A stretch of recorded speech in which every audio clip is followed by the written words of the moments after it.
message.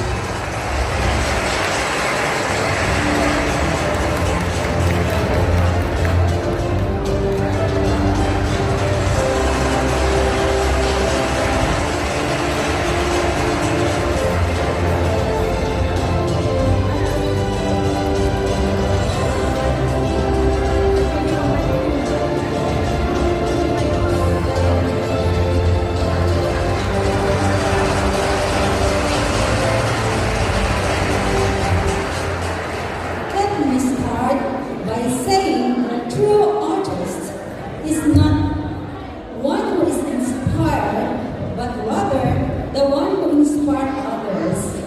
And this words was altered by Pat Welling. To our guest of honor, our Honorable Reportache Sulaiman Mutia, to our DMW officials, to our guest from Riyadh, Police Colonel Virgilio Beloria. Can we acknowledge him? Can we give a round of applause? Coming direct from the Riyadh Embassy. Thank you, Police Attaché Department. Also, we have to acknowledge the presence of PCMS Mark Pacalagan from our embassy as well. To our friend, the CEO of Puerto Roque, who brought them here, thank you very much, sir, for coming. And of course, to our organizers headed by our beloved Lupaa President, Benji Altensia. Can we give him a big round of applause? To the Vice President, Madam SP, and to all the Lupaa officers, congratulations. To our awardees, to our leaders, sponsors, ladies and gentlemen, good evening. Before I start, I would like to comment about congratulate everyone for the very successful event. Tonight, you have shown us and make us very proud being a Filipino. Nakikita ang galing dito sa Lupaa. Palakpakan natin ang Not only that, as you can see, nag-uumpisa pa lang tayo.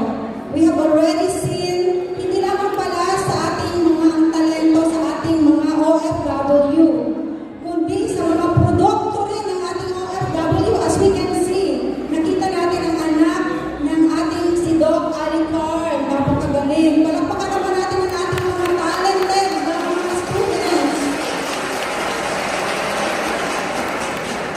It is an immense honor to stand before you today at the Second League of Filipino Artists at the Athletes International Award, an event that celebrates the remarkable talents and skills of Filipino right here in Alcobar and in all parts of KSA. But first and foremost, I would like to extend my heartfelt gratitude, of course, once again, to our founding chairman, Mr. Benji Altensia,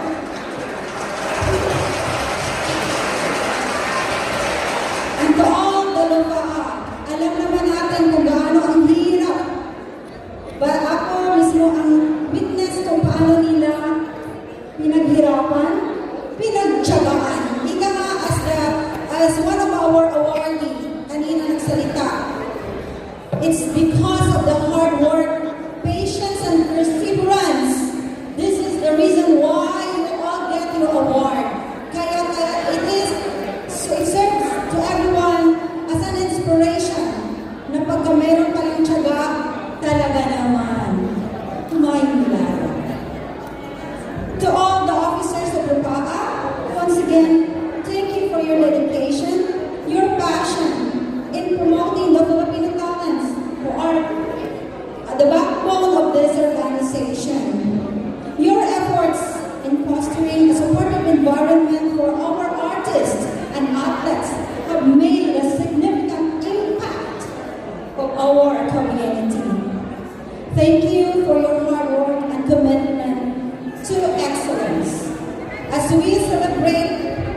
achievements of our fellow Filipinos, let us take a moment to reflect on what this award truly represents.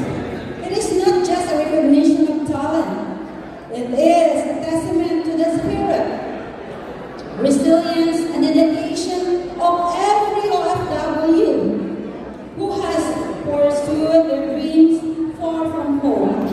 Because each of us, you embodies the courage to leave your comfort zone, to strive for excellence, and to make a mark in a foreign land. So to all the nominees and awardees for tonight, you have shown us the passion knows with no borders.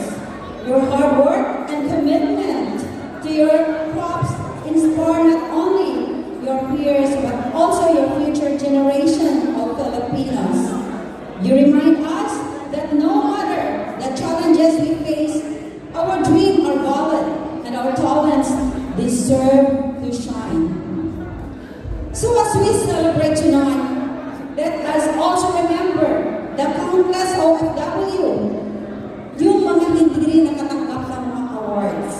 Truly, you are also being recognized on your own unique way because each of us plays a vital role in waving the rich tapestry of Filipino culture and talent here in Saudi Arabia.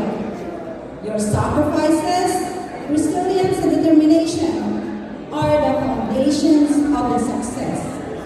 So, let us all celebrate these awards tonight to be remembered that together we can achieve greatness. Let us encourage one another to continue pursuing our passion, to support each other in our endeavors, and to uplift our community. Whether you are an artist, an athlete, or in any field, remember that your talent can inspire others to follow their dreams. So before I end up my speech, I would like to request our President, Mr. Benji Autencio, and the Vice President, Esperanza, to please come forward. Are they around? Benji, President Benji, and Madam SP. And our representative from Philippine Embassy Police Attaché to please have the floor to award this plaque of appreciation for our very good friend, dear friend, Miss Mary Jane Tupas.